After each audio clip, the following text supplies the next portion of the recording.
النهارده بقى جايبالك حاجه مختلفه بعيده عن المعجنات والكيكات. قلنا نغير بقى ونعمل حاجه كده سهله، وهي الرز بلبن. ويطلع معاكي زي ما انت شايفه كده ما شاء الله كريمي وكده، حاجه بسيطه وسهله. والسر في مكون واحد بس. كملي معايا بس الفيديو الاخر وهتعرفي ايه السر ده اللي هيخليه معاكي احسن من المطاعم كمان. يلا مع بعض على طول نبدا ونقول بسم الله ونصلي على الرسول. اللهم صل وسلم على سيدنا محمد. ازيكم حبايبي، عاملين ايه؟ يا رب تكونوا بخير ان شاء الله. مكوناته سهله وبسيطه ومش هتاخد معاكي وقت، وموفر وعلى قد ايدك باذن الله، ويعجب اسرتك ان شاء الله. اول حاجه هنا معايا كوبايه رز. انا هنا نقعتها حوالي ساعه عشان تساعد معايا على السوى على طول وما تاخدش وقت زي ما انت شايفه كده. وهنا بقى هقولك ايه السر بقى اللي انا بحطه بيديني طعم كريمي زي المحلات بالظبط، اللي هو الكريمه، سواء كريمه خام او كريمه مسكره زي ما تحبي. هجيب منها معلقتين بس، ومعايا معلقتين نشا وكيسين خميره وكيلو اللبن. وهنا الكيلو اللبن بظبط السكر بتاعه وهو كده، يعني بتحكم فيه زي ما انا عايزه. والسكر ده بيبقى بتاعك انتي، عايزاه كتير عايزاه شويه حسب ما انتي عايزه. اول حاجه بقى ايه؟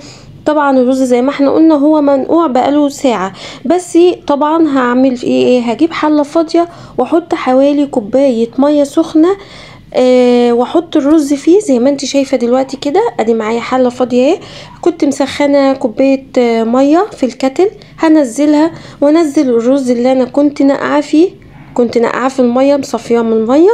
هنزله في الميه اللي هي بتغلي دي لحد ما تغلي خالص والرز يتشرب الميه دي، وكده يبقى خلاص اكتمل سواه. وابدا بقى احط باقي المكونات.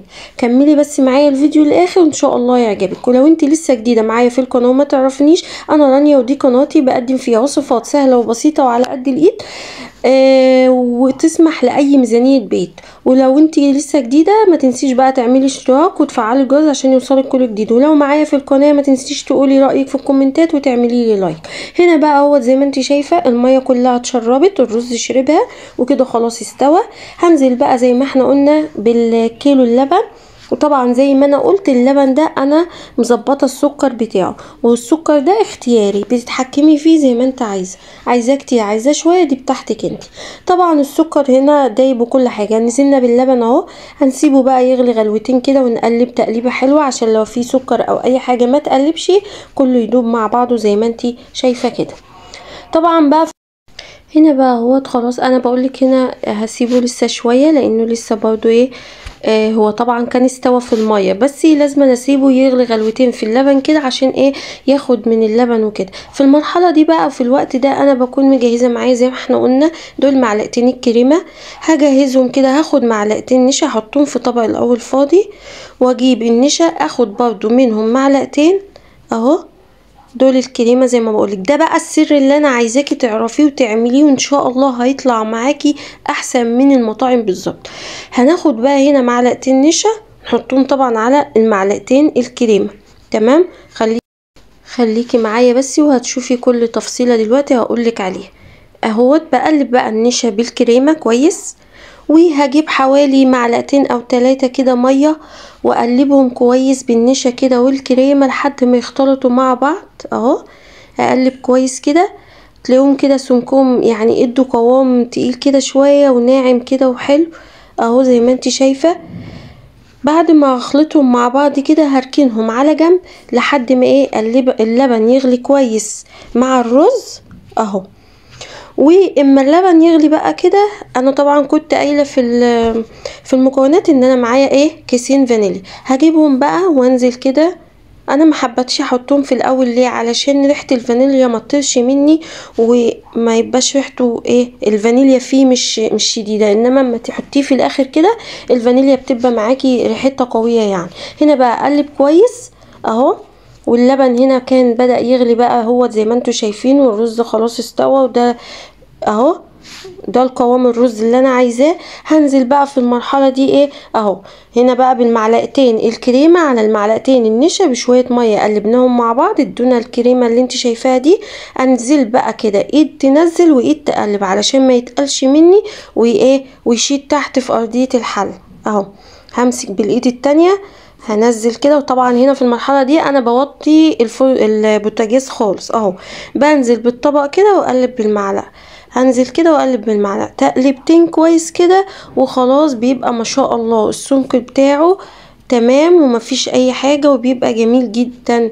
وطبعا ما تسيبوش يتقل منك قوي على النار، ليه؟ لان هو بعد ما بيبرد بيتقل اكتر، فهيتقل معاكي اكتر، هيطلع معاكي حتت كده مش زي المطاعم كده تجيبيه كده المحلات بيبقى معاكي كريمي، لا لو تقلتيه قوي على البوتاجاز هيبرد معاكي، هيبقى تقيل قوي. فاحنا هنا بقى خلاص انا هنا اديته تقلبتين كويس كده عشان اقلب الكريمه والنشا اللي انا نزلته هنا. خلاص اهوت ما شاء الله السمك بتاعه بقى تمام. هبدأ دلوقتي اطلع لك بالمعلقه كده اوريكي اهو المرحله دي. خلاص انا اكتفيت كده بسواه اهو. هوريكي دلوقتي هجيب حبة لبن من على الوش كده واوريكي السمك بتاعه اهو زي ما ايوه شايفة ده القوام المطلوب. بقى في المرحلة دي بقى انا كنت طفيت البوتاجاز وببقى دلوقتي بقى مجهزة الاطباق معايا عشان اغرفه على طول. ما تسيبهوش في الحلة لحد ما يبرد تقولي ما يبرد بغرفه، لا مش هتعرفي تتحكمي فيه لانه بيتقل بالظبط. النشا دي بتمسك معانا بتربط معانا فبيخليه يتقل معانا. فانا هنا طلعته على طول من على النار اهو ومحضره معايا الاطباق. طبعا هما دول 6 اطباق بس خدت كمان اطباق تانية. وما شاء الله الكميه اللي هتشوفوها معايا دلوقتي دي من كوبايه الرز اللي انا حطيتها قدامكم اهو. شايفه القوام بتاعه هو كده، ما تقوليش كده لا ده ميه وكده خفيف وبتاع، لا خالص، ده القوام المطلوب اللي بيبقى كويس. اول ما بيبرد بقى ويهدى كده بيطلع معاكي بقى زي ما انا وريتهولك في الاول كده كريمي وطعمه جميل اهو.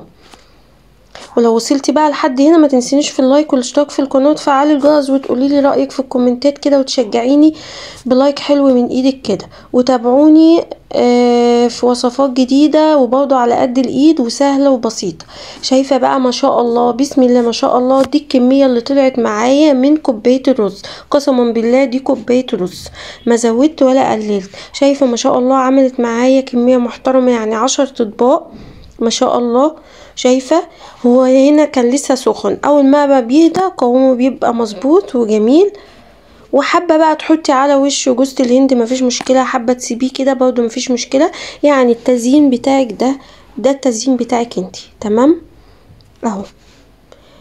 عمل معاكي يعني شوفي زي الفل ما شاء الله عليه. شايفه القوام هنا بعد ما هدي شويه شايفه اهو. انا بقى عايزه اوصلك كده اقول يعني اما تطفي عليه في الاول زي ما وريتهولك على النار كده، اما يهدى كده ويطلع بقى بيبقى بالقوام ده. انما اما ياخد وقته قوي على النار بيتقل معاكي جامد تمام. واهو بألف هنا وشفا. وان شاء الله تعمليه واولادك يحبوه يطلبوه منك على طول. حاجه كده دافيه ممكن تسقعيه وتحطيه في التلاجة وتاكليه ساقع، ممكن تاكليه سخن كده زي ما تحبي اهو. ما شاء الله حاجه كده زي الفل جميله. وطبعا في الشتاء الواحد بيبقى محتاج ياكل حاجات بالليل او كده، دي حاجه ممكن تاخديها بالليل كده حاجه كده جميله اهو. هنا كنت بجيبهولك من قريب ومن بعيد اهي. دي الكميه كلها اهيت ما شاء الله. تنسينيش بقى في اللايك وتقولي لي رايك في الكومنتات، واسيبكم في حفظ الله ورعايته. واستنوني في وصفه جديده واشوفكم على خير ومع السلامه.